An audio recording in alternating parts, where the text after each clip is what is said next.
Yeah. So the lens as a role is what I'm going to take you through to the next few minutes. Can I have a pointer, AV team?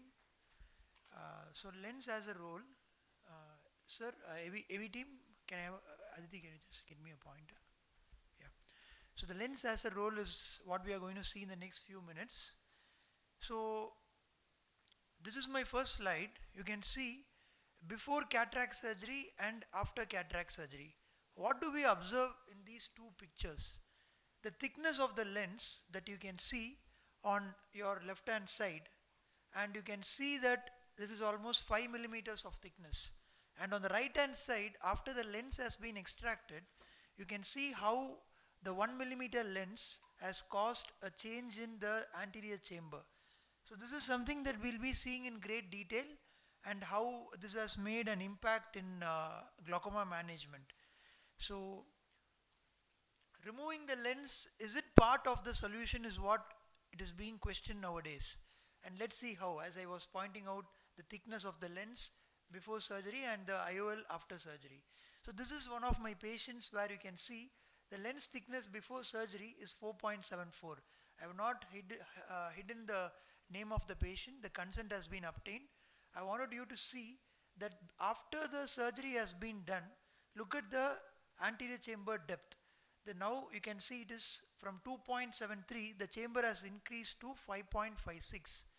So now coming to angle closure. Angle closure is actually defined as the occlusion of the trabecular meshwork by the peripheral iris, which is not being able to visualize at least equal to or greater than 180 degree.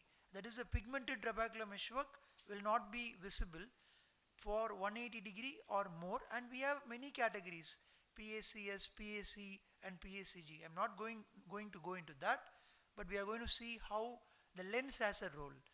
So just taking you back to the pigmented trabecular meshwork, which is what we need to keep a track on, and this is a normal gonioscopic video. So I'm just orienting the neophytes who are here to just, when you do the gonioscopy, just make sure you identify the pigmented trabecular meshwork and grade your patient accordingly. Because angle closure disease only is something that is more common, and the lens has a role to play in the angle closure disease. Most commonly, if you see, angle closure disease prevalence is 0.1 to 2%, and if you don't treat a primary angle closure suspect, they will progress to a primary angle closure. In 5 years, 4 out of 100 people will progress if you don't treat. And then a primary angle closure will progress to a primary angle closure glaucoma, 30 out of 100 if you don't treat. If you don't treat 100 patients, 30 people will actually progress. So this is called the pinch region. So you can see the lens here. So the lens is having a pinch region. What is a pinch region is? See, basically physiological, the posterior chamber will always have a high pressure compared to the anterior chamber. That is what gets the aqueous through the pupillary area into the anterior segment. There is a pressure drop of 0.23 millimeters of mercury between the posterior chamber and the anterior chamber in the anterior segment of the eye. So this is what is the pinch region or the iris lens channel. So you can see when the pupil is 3 to 7 millimeters in size, it doesn't have any effect on the IOP. But when meiosis happens, the channel length is increased, meaning the length of the channel is getting increased, or the channel height. Height meaning this is the height. The length is this way, the height is this way. So the height gets reduced.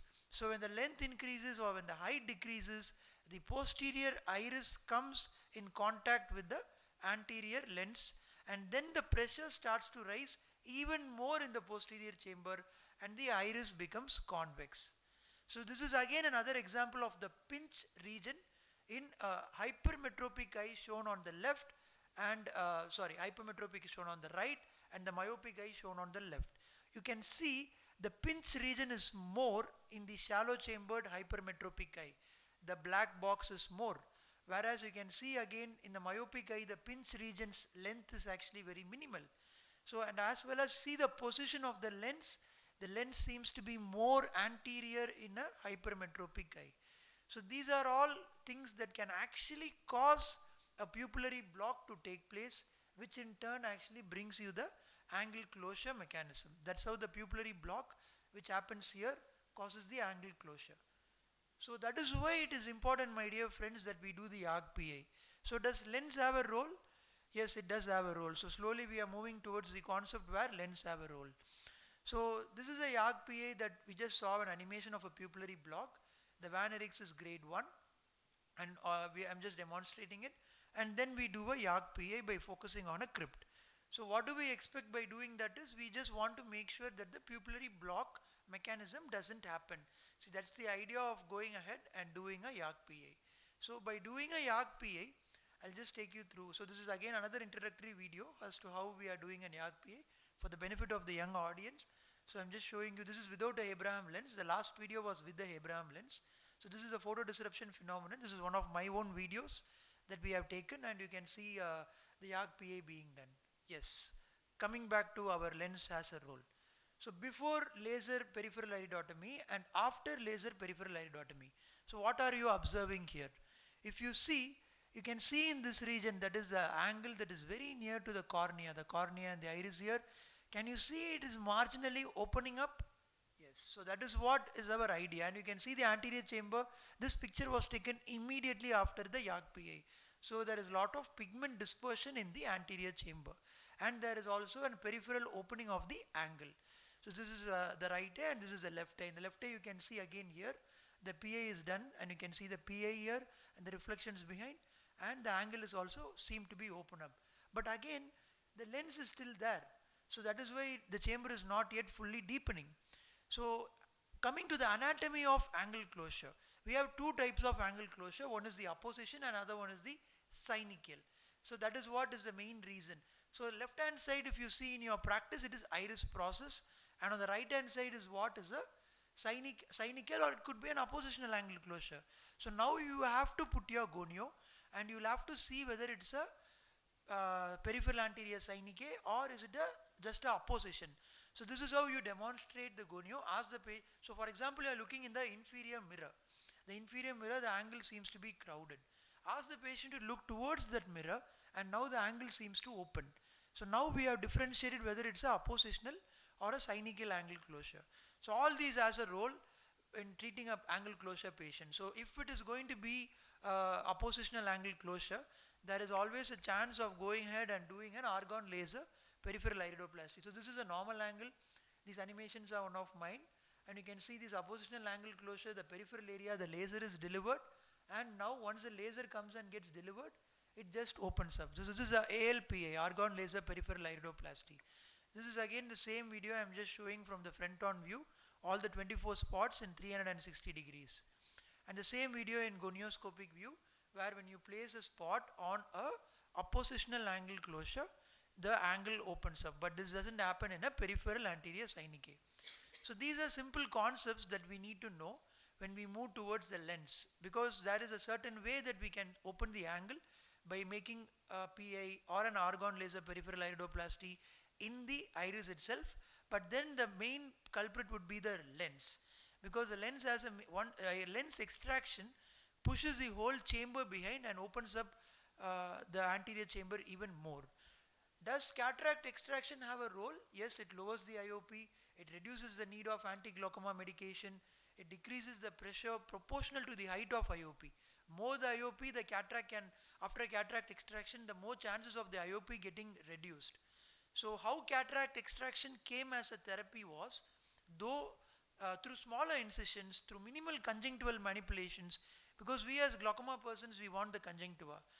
Because that is why we believe in doing the trabeculectomy. There is minimal intraoperative fluctuations. Recently with the phakodynamics, there is not great IOP fluctuations. It is safer to perform even in advanced glaucoma cases nowadays. So that brings us back to the original slide that I was starting. Does lens have a role? So you can see before surgery and after surgery how much the chamber deepens. And this is the most important slide, that removing the lens relieves the pupillary block, rotates the iris posteriorly. You can see the iris goes back posteriorly, the zonules fall back posteriorly, the ciliary body falls back posteriorly, the scleral spur falls back posteriorly. If there is a peripheral anterior synechial, the anterior synechial breaks, and there is an increase in the anterior chamber space. So you can see this after surgery, this is how the iris falls back. This is the animation showing how the ciliary body and the zonular vector forces fall back. And in this you can see it's a zoomed view as to how the scleral spur will fall back. The scleral spur falling back will actually make the trabecular meshwork pores to widen up. And this is an animation showing how a peripheral anterior synechiae can break after cataract surgery. So there are so many things. Now as a glaucoma person, we'll have three options. What door should I walk in? Should I do a phaco alone, or should I do a combined surgery, or should I do a trab alone? Now these are the studies that I referred, and this is the conclusion that I found. If you have a primary angle closure disease and there is a cataract and there is a poorly controlled IOP, then you have two options. You can go only with cataract extraction and later do a trab, or you can go with a combined surgery. I prefer combined surgery, and but you need to keep in mind with combined surgery the complications were reported to be more, and you also needed to have more interventions in the future like a bleb needling or a laser suturolysis. And combined surgery is suggested for what? You wanted to have a greater IOP reduction, the number of medications that the patient is putting can be brought down, because patients with multiple allergies can be suggested this, because they can't be putting the medication for a long time. Poor compliance. If a patient seems to be poor compliant, don't try to do only a phaco, go with a phaco trabeculectomy. And low tolerance to postoperative complications, such as moving on to the third door. If you choose the third door, that is phaco emulsification alone. When do you say I'll go only for phaco? The patient is an advanced glaucoma and there is low corneal endothelial cell count. And these are modes when you can consider phaco only as the first line of option. And then you choose the first door, that is trabeculectomy alone. That is not really indicated, my dear friends. Like if you have a cataract and a primary angle closure disease, it has a very minimal role because it doesn't really solve the cataract in the first place. So this is a biometry following lensectomy. You can see the anterior chamber widens, the angle widens, and it widens in such a way that angle closure disease widens to such of a open angle disease.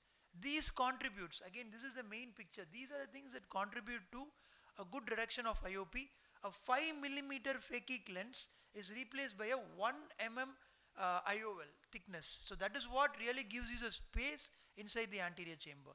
Whereas in a Plateau Iris, does the same thing happens? No. In Plateau Iris, the same mechanism does not happen.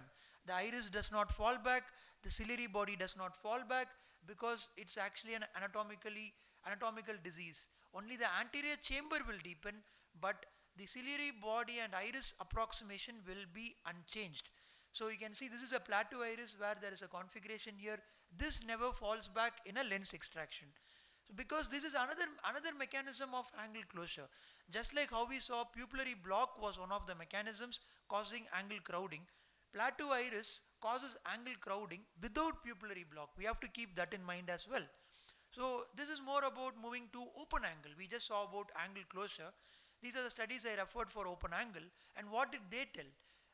When you extract the lens, these things are less well studied in open angle, but the IOP can still reduce, but the reduction is not as pronounced as in a primary angle closure disease. And similarly, like the combined phacotrabeculectomy there, it is also helpful in reducing the IOP further, but you will have more complications and you may have more interventions like a bleb needling and so on. What about ocular hypertensives? In ocular hypertensives, the IOP can reduce to 4.1 millimeters of mercury before and after surgery if you do a lens extraction, with a drop in IOP of 16.5%, and the IOP remained lower up to more than 36 months. So it's still holding good for ocular hypertensives as well. What about NTG? In NTG, the postoperative IOP reduced and the diurnal IOP fluctuations, variations also reduced. So that was the conclusion in NTG when you have lens extraction. So what about the effect on visual fields? In visual fields, after lens extraction, mean deviation improves, pattern standard deviation there is no change, visual field index no change, glaucoma progression index improves. The issue is posterior polar cataract is a culprit here, where the changes in mean deviation can really occur. Whereas if it's a nuclear cataract, the parameters are generally less affected. What is the effect of lens extraction on a retinal nerve fiber layer? Again, after extraction, the ganglion cell layer complex thickness increases, the RNFL thickness increases, especially over the inferior quadrant, which is the first area of thinning seen in glaucoma. Again, if there is a posterior polar subcapsular cataract, likewise it interferes with the RNFL thickness. What happens to a phacolytic glaucoma? Because lens has a role here, because it's actually the leakage of protein through the grossly intact capsule. We just treat the patient by cataract extraction. My suggestion is not to go for a combined surgery because the chances of hypotony is more. So this is just a small snippet of one of my phacolytic glaucoma patient. So you can choose whichever is your preference surgery of choice, SACS, or if you think you can go ahead and do your skills are honed in such a way you can go for a phaco, you can do that. This is one of my cases where I just performed an SACS. Figomorphic glaucoma, a large lens itself, as you can see in this scan, can sometimes physically close the angle with its volume, causing a pupillary block. And again, here also the treatment is cataract extraction. So the thing here, it's a quite challenging situations because the pupil will be very sluggish. You may need to put in some iris hooks. Again, this was one of my patients where we went ahead. The capsule was very fibrous, but we did good rexes and we were able to do a phacoemulsification and place the lens in this patient. Lens particle induced glaucoma. Sometimes a cortical material itself closes the angle and you just need to remove the offending material.